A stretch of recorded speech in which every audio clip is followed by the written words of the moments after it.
En los anteriores videotutoriales hemos visto std_array, que proporciona la funcionalidad de los arrays fijos nativos de C++ de una forma más segura y estable. De manera similar, la librería estándar de C++ proporciona una funcionalidad que hace que trabajar con arrays dinámicos sea más seguro y fácil. Esta funcionalidad se llama std_vector.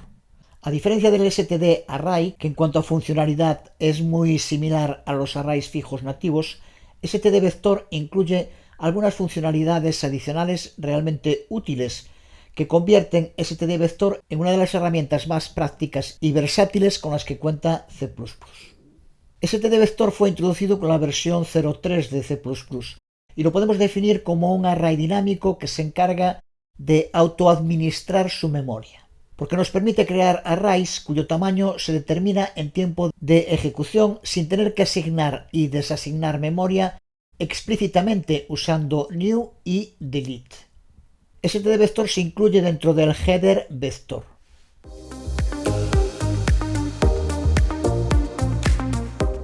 Declarar un std_vector es simple. std_vector, entre paréntesis angulares el tipo de los elementos del array, que desde C++17, como ocurre con std_array, ya no es obligatorio, y el nombre. Observa que tanto en el caso inicializado como en el no inicializado no tenemos que incluir el tamaño del array en el momento de la compilación. Esto se debe a que std_vector asignará a la memoria dinámicamente para su contenido según lo que le solicitemos.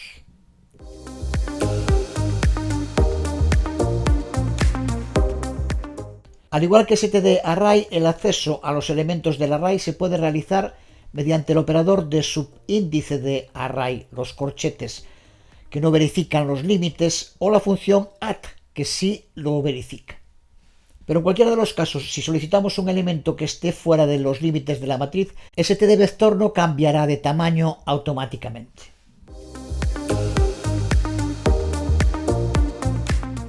A partir de C++11 también podemos asignar valores a std_vector usando una lista de inicializadores. En este caso, el vector cambiará de tamaño automáticamente para coincidir con la cantidad de elementos proporcionados.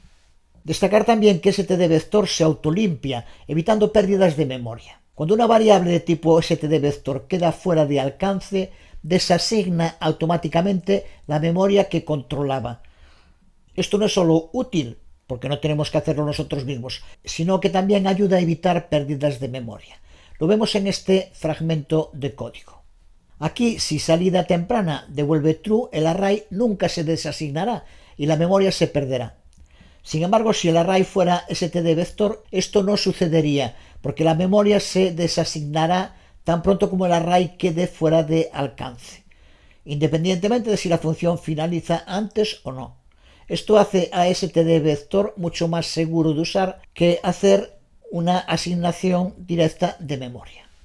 Otra diferencia muy importante respecto a los arrays dinámicos nativos, que no conocen el tamaño del array al que apuntan, std_vector realiza un seguimiento de su tamaño. Podemos pedir el tamaño del vector en cualquier momento a través de la función size.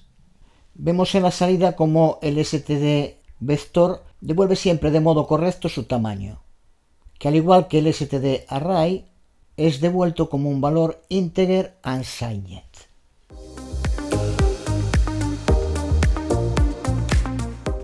Pero una de las grandes ventajas de std_vector es que nos permite cambiar su tamaño.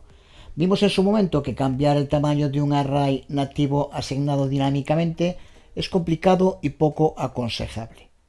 Cambiar el tamaño de un std_vector es tan simple como llamar a la función resize, como vemos en este código, en el que debemos tener en cuenta dos cosas. La primera es que cuando cambiamos el tamaño del vector, los valores de los elementos existentes se conservan, como vemos en este ejemplo. En segundo lugar, los nuevos elementos se inicializan con el valor predeterminado para el tipo, que es 0 para los números enteros.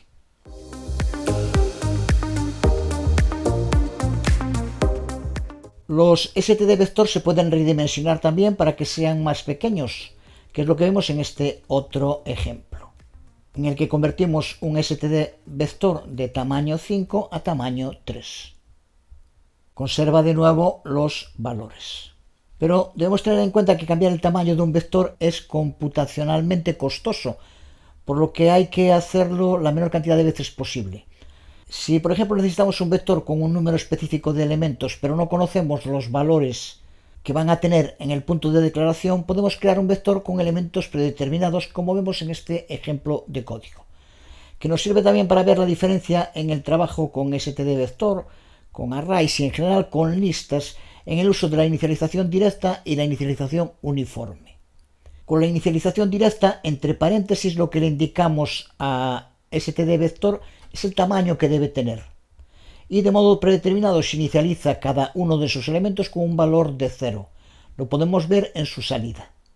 Sin embargo, en array2, en el que usamos la inicialización entre llaves o uniforme, lo que estamos creando es un std-vector con un único elemento que inicializamos con un valor de 5, como vemos también en su salida. Hablaremos más en detalle sobre los distintos tipos de inicializadores cuando veamos otra librería estándar llamada std-initializer-list, pero de momento la regla general es que si queremos crear cualquier tipo de lista, arrays o std-vector incluidos, pero no queremos indicar valores de inicialización, lo debemos hacer con la inicialización directa, que asignará a la lista el tamaño indicado entre los paréntesis y todos sus valores se inicializarán con el valor predeterminado para el tipo, 0 para los int, como es en este caso.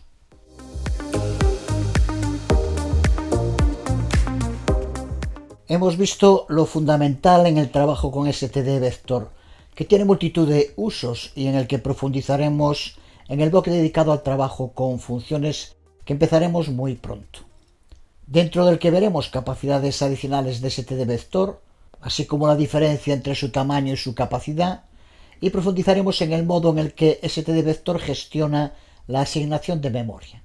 Como conclusión a lo que hemos visto hoy, debemos usar std-vector en la mayoría de los casos en los que necesitemos arrays asignados dinámicamente, sobre todo por tres ventajas, muy claras respecto a los arrays asignados con new y delete.